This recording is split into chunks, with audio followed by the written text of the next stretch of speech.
majeur de la droite nationale et du courant national. On connaît l'intellectuel engagé, directeur de la Fondation Pollemia et cofondateur de l'Institut Iliade. On connaît l'auteur, le théoricien, par exemple, de la préférence nationale. On connaît l'animateur sur TVL de Immédiat qui pourfend la désinformation. Et on découvre aussi l'homme dans un ouvrage intitulé Mémoires identitaires. Jean-Yves Le Gallou, bonjour.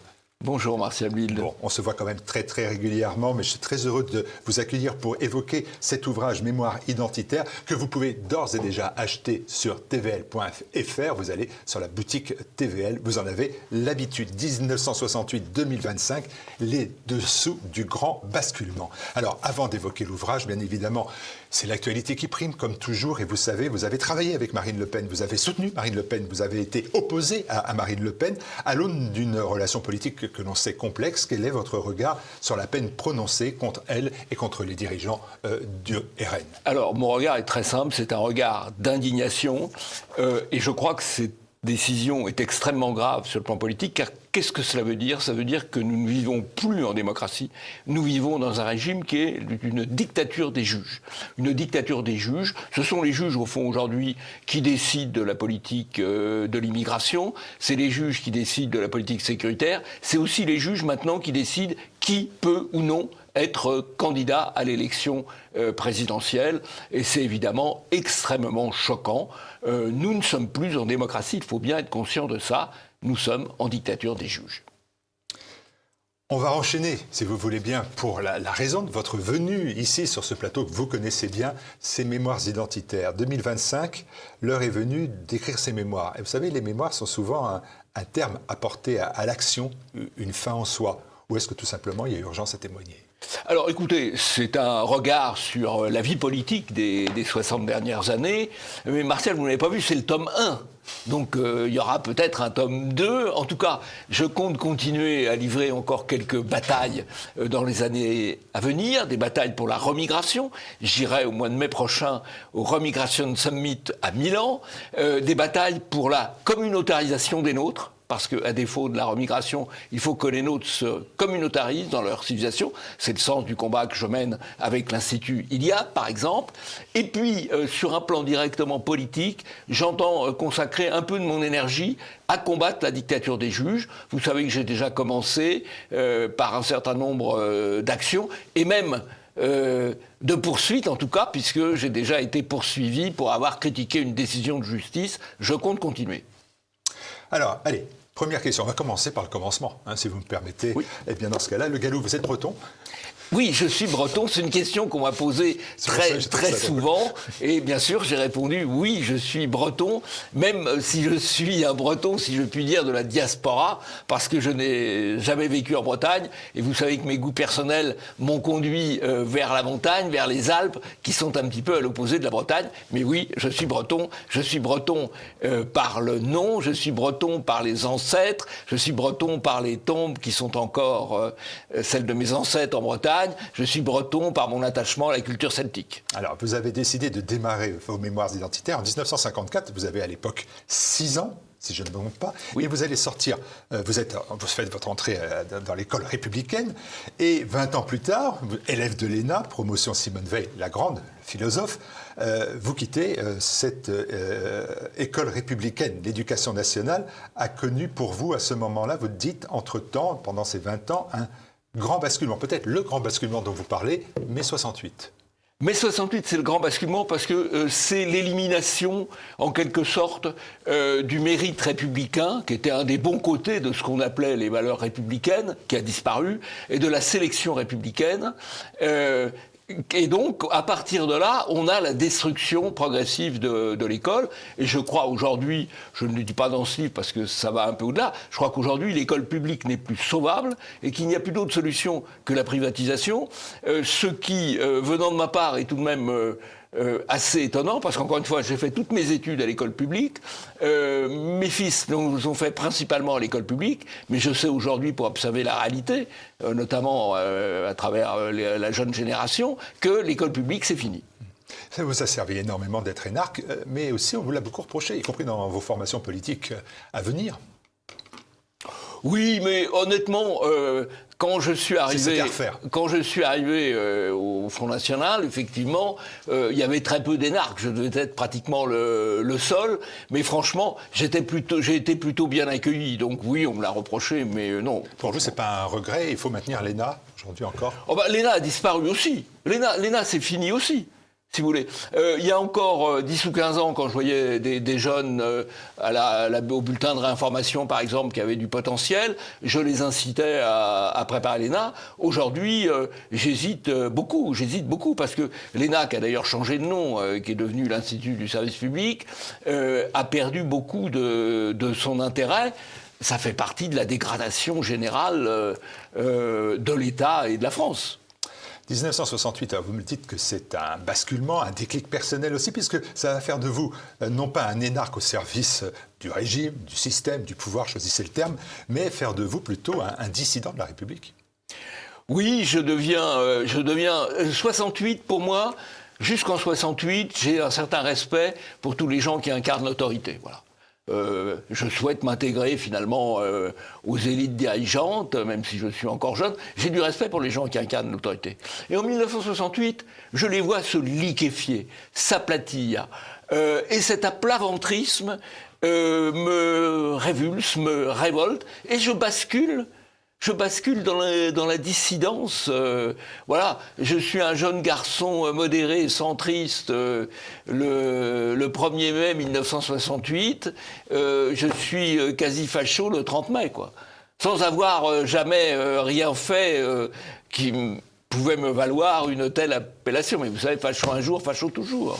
Est-ce quand même par méfiance, c'est des partis politiques, que vos premiers engagements se font non pas dans une formation politique, mais je le vois, dans des clubs de réflexion qui façonnent, dans votre cas par exemple, la nouvelle droite. Est-ce que la métapolitique, plutôt que la politique, c'était un choix délibéré?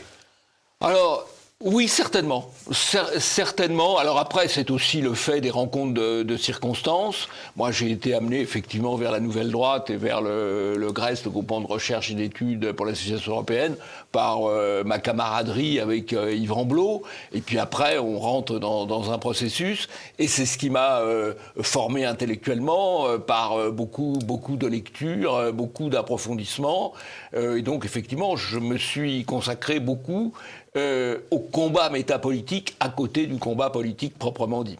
L'image du GRES, c'est à l'époque, on parle des années 70, synonyme d'une forme de radicalisme idéologique. Et pourtant, après l'élection de Mitterrand, on est en 1981, vous faites vos premières armes, non pas au sein de la droite nationale, mais au sein de la droite libérale. Est-ce que c'était vraiment là la meilleure réponse à votre engagement identitaire? C'est une vraie question. Alors, si vous voulez, je suis dans ces années-là au Club de l'Horloge. La logique du Club de l'Horloge, c'est de tirer vers la droite, vers des valeurs identitaires, vers des valeurs nationales, vers des valeurs conservatrices, la droite parlementaire, ce qui est à l'époque le RPA et l'UDF, on va dire Giscard Chirac. C'est ça l'objectif du Club de l'Horloge, et moi je m'inscris dans cette logique-là. Nous faisons un travail qui peut être parfois d'ailleurs assez utile, reconnu, notamment sur le Code de la nationalité par exemple. Bon.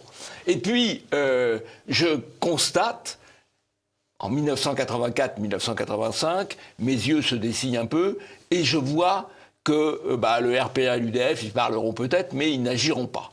Et assez curieusement, c'est un homme, c'est un gaulliste qui me le dit de la manière la plus crue, c'est Alain Peyrefitte, qui est à l'époque ancien ministre du général de Gaulle, académicien, directeur de l'information au Figaro, qui me reçoit longuement lorsque je publie La préférence nationale, réponse à l'immigration, et qui m'écoute, et qui me dit « Vous avez raison, c'est ce qu'il faut faire, et c'est ce qu'on ne fera pas. Parce qu'on ne pourra pas le faire, parce que les centristes ne voudront pas, parce que Madame Veil ne voudra pas, pas la grande, l'autre, et donc on ne le fera pas. Voilà. Et je ressors de cet entretien quand même assez fortement ébranlé, et quelques mois plus tard, je prends contact avec Jean-Marie Le Pen.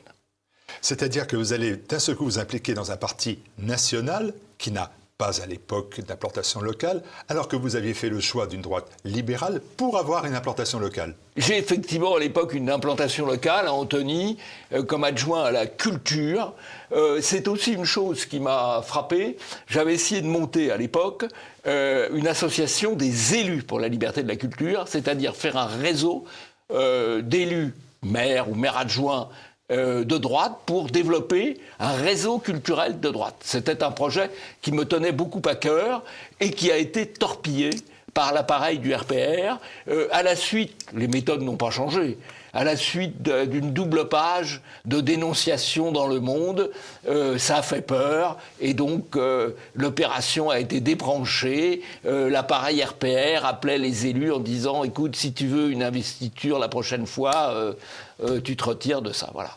Et donc, c'est la deuxième raison qui m'a poussé à ce basculement. La deuxième est d'ailleurs un peu antérieure à la première chronologiquement, mais le cumul des deux m'a fait penser que, ma foi, il fallait passer du côté de la droite nationale et à l'époque du côté du Front National. Oui, pas que de ce côté-là, parce que 1985, j'ai bien compris, marque pour vous un nouveau basculement, encore un grand basculement, avec votre alliement au Front National, mais vous avez des mots surprenants pour évoquer ce qui finalement n'était qu'un cheminement dans votre esprit. Alors, je vous cite, passer du côté obscur de la force n'est pas évident. Cette fois, ça y est, je saute dans le chaudron de la diabolisation. Rejoindre la vieille extrême droite et un Le Pen extrémiste et seul et mal entouré. C'est avec des guillemets. Non, mais c'est plus qu'un grand basculement. C'est avec des guillemets. Martial, je tiens à préciser qu'il y a des guillemets dans mon propos. C'est comme ça que c'est perçu. Oui, c'est un grand basculement, oui. Enfin, mais ça donne pas envie de le Rubicon n'est pas un fleuve où pêcher à la ligne. Mm-hmm. C'est tout ce que vous me répondez sur un engagement qui apparaît être un engagement à contre-cœur presque. Ah non, pas à contre-cœur, mais j'étais conscient que j'allais dans la difficulté, oui. J'allais dans l'adversité. À l'époque, le maire d'Antony, dont j'étais l'adjoint, avait dit le Gallou va être carbonisé. Voilà. Vous ne l'êtes pas. Je ne sais pas. 13 années d'implication totale au sein du Front National. Et puis une issue, là encore connue, qui est la rupture. Oui. Et la désillusion. Quel regard portez-vous alors sur cette période ? La possibilité de freiner la décadence, de mener la bataille culturelle, d'éveiller le peuple français à son identité, ou un grand gâchis ? 13 années perdues ou pas, Jean-Yves Le Gall ? Non. Alors, vous savez, le jour de la scission de 1998... Entre donc le Front National et ce qui sera le mouvement national républicain MNR de Bruno Maigret. Un de mes fils me dit, avant que je parte, il me dit « Tu vas gâcher 15 ans de ta vie ». Honnêtement, ce sont ces années que j'ai passées avec Jean-Marie Le Pen. Ce sont des bonnes années dont je garde un très bon souvenir. Je crois qu'on a fait du bon travail à l'époque de construction d'un courant de doctrine, de construction d'une implantation territoriale.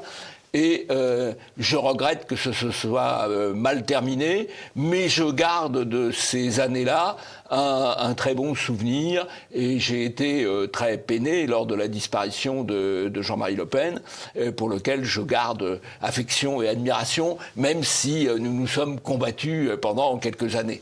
Mais ça fait partie de la vie. Au final, que ce soit dans le domaine de la métapolitique ou dans le domaine politique, avec Jean-Marie Le Pen, avec Bruno Maigret, est-ce que votre engagement, votre stratégie, elles ont porté leurs fruits ? Parce que vous citez votre fils, mais vous dites exactement pourquoi tu t'es inscrit dans une démarche quasi sacrificielle. Oui, alors la démarche sacrificielle, c'est un autre rejeton, si je puis dire, qui a utilisé cette formule. Ils se mobilisent. Oui, non, c'est un autre qui a dit cette formule. Je ne le crois pas, parce que voyez-vous, évidemment, j'ai été un peu marginalisé dans les milieux de l'énarchie ou dans les milieux du ministère de l'Intérieur quand j'ai retravaillé, ça c'est sûr. Mais ce parcours, à la fois dans le monde métapolitique et dans le monde politique, m'a amené à rencontrer un très grand nombre de gens extrêmement intelligents et avec un caractère extrêmement fort. Je n'aurais jamais pu rencontrer autant de belles personnalités en menant une carrière politico-administrative plus classique. Donc ça m'a fait vivre des choses que je n'aurais pas vécues autrement. Donc je n'ai absolument aucun regret d'aucune sorte. Vous avez été témoin privilégié des mutations du Front National, de ses réussites, mais aussi de ses échecs, de ses divisions. Ces divisions, elles existent encore et votre espoir de rassemblement de toutes les droites est encore loin. Et à l'aune des dernières informations dont nous disposons, bien évidemment, il est difficile de se projeter vers l'avenir. On ne sait pas encore, au moment où nous sommes enregistrés, c'est ce lundi 31 mars à 15 heures. Nous ne savons pas quelle sera l'attitude de Mme Le Pen, les attitudes de Jordan Bardella et de tous les autres. Est-ce que vous pensez quand même que la victoire reste à portée de main parce que 2027, c'est bientôt? Alors je crois qu'il y a un risque quand même de fragmentation, à la fois de fragmentation interne et de fragmentation externe, c'est la logique. Quand le chef de file ou la chef de file, qu'on l'apprécie ou pas d'ailleurs, quand la chef de file disparaît, il y a un risque de fragmentation. Et ceci étant, je crois que la rupture qui est nécessaire dépasse largement un simple changement de président. Que Macron dégage, ce sera une bonne chose. Ça ne réglera pas tout. Je croirais à un redressement possible le jour où sera élu présidente de la République, quelqu'un qui s'engagera à reprendre le pouvoir sur le Conseil constitutionnel, sur le Conseil d'État, sur les juges, et à exercer la plénitude du pouvoir, en particulier dans les domaines de l'immigration, de l'insécurité ou de l'éducation. Donc c'est pas seulement un changement de président qui réglera le problème, c'est un changement de président sur une solution radicale. Et si ce n'est pas le cas... On peut convaincre les Français sur une solution radicale jusqu'à nouvel ordre, jamais. Ils ont été jusque-là. Mais je ne dis pas que ça se fera. Et si ça ne se fait pas, à ce moment-là, eh bien, le processus de colonisation démographique et de colonisation islamique se poursuivra. Et ce qu'il faut développer, c'est la communautarisation des nôtres, qui commence déjà à se faire, notamment par les écoles. Voilà, par les écoles, par les quartiers. Donc je crois qu'il faut aller, s'il n'y a pas un grand changement politique, et qui n'est pas seulement un changement de président, alors il faut aller vers la communautarisation des nôtres. C'est un peu le sens de l'engagement que j'ai avec l'Institut Iliade. Et qu'est-ce que vous dites aux jeunes générations? Parce qu'il y a aujourd'hui le mensonge médiatique, il y a la censure étatique, le pouvoir des juges, on le voit bien, parfois même la répression. Qu'est-ce qu'on peut donner comme conseil aux jeunes générations qui partagent vos idées et qui veulent mener un combat culturel ou politique en 2025? Eh bien d'abord, résister. Ne pas céder à la moindre forme de diabolisation et se réapproprier leur histoire, leur culture, leur civilisation. À partir du moment où ils se réapproprient leur histoire, leur culture, leur civilisation et qu'ils ne plient pas, eh bien, l'avenir leur appartiendra. Alors, votre éditeur rappelle avec justesse que vos mémoires identitaires échappent à la nostalgie, ce qui est parfaitement vrai, pas de règlement de compte non plus, et beaucoup de sincérité. Et ça aussi, je me suis dit, pourquoi je vous ai connu... batteur, mais aussi battant, capable de propos durs. Et là, non, tout le monde dit il est beau, tout le monde dit il est gentil, au final. Oui, alors, dans l'ensemble, j'ai toujours plutôt cherché à voir le bon côté de mes amis, ça c'est sûr, et même parfois de mes adversaires. Je suis quand même relativement sévère vis-à-vis de certains de mes collègues. C'est peut-être là, dans cette partie-là, qui n'est pas forcément celle qui intéressera le plus, que je laisse un peu aller mes griffes. Sinon, je suis plutôt effectivement bienveillant. En tout cas, je suis bienveillant avec tous les gens avec qui j'ai combattu. Écoutez, moi je vois des portraits des amis, parmi eux bien évidemment Alain de Benoît, les regrettés Yvan Blot que vous avez cité et Dominique Vénère. Il y a les politiques rencontrés ou côtoyés. Par exemple, beaucoup d'indulgence pour Raymond Barre, de respect pour Alain Griottret, d'amitié pour Bruno Maigret, de respect aussi pour Jean-Marie Le Pen, que vous ne avez pas toujours épargné. Quelle est la personnalité qui vous a le plus marqué ? Quelle est la personnalité qui m'a le plus marqué ? Je pense que c'est Jean-Marie Le Pen. C'est avec lui que j'ai travaillé quand même pratiquement 15 ans avec lui, en le voyant assez souvent, pour préparer un certain nombre d'émissions, pour préparer des manifestations, des programmes pour la commission d'investiture. Donc c'est incontestablement, oui, Jean-Marie Le Pen qui m'a le plus marqué comme personnalité politique. Comme personnalité, je veux dire, métapolitique, je pourrais citer d'abord Dominique Vénère et Alain de Benoît, dans des registres un peu différents. Voilà.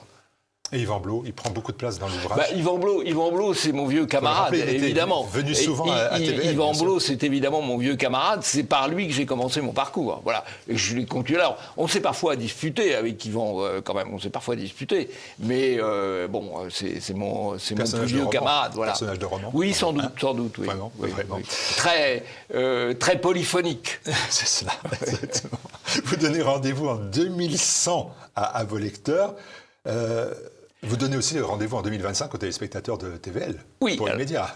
Oui, en 2025 pour Immédiat. Je leur donne rendez-vous aussi, alors là, dès samedi pour le colloque de l'Institut Iliade à la Maison de la Chimie, sur TVL. Oui, alors pourquoi 2100 ? Parce que si vous voulez, on vous demande souvent, et alors à quelle époque vous auriez aimé vivre ? Voilà. Alors en général, on se voit, je sais pas moi, chevalier, sénateur romain, enfin on imagine des choses formidables. Moi, je voudrais revenir en 2100, j'aurais disparu d'ici là, pour voir ce qui va advenir. Voilà. Et je compte sur les jeunes, que je rencontre quand même assez souvent dans des sessions de formation, pour construire sinon un bel avenir, du moins un avenir où ils auront une place et où la civilisation européenne pourra continuer à durer et à se reprendre. C'était pas mieux hier, c'est mieux demain. J'espère.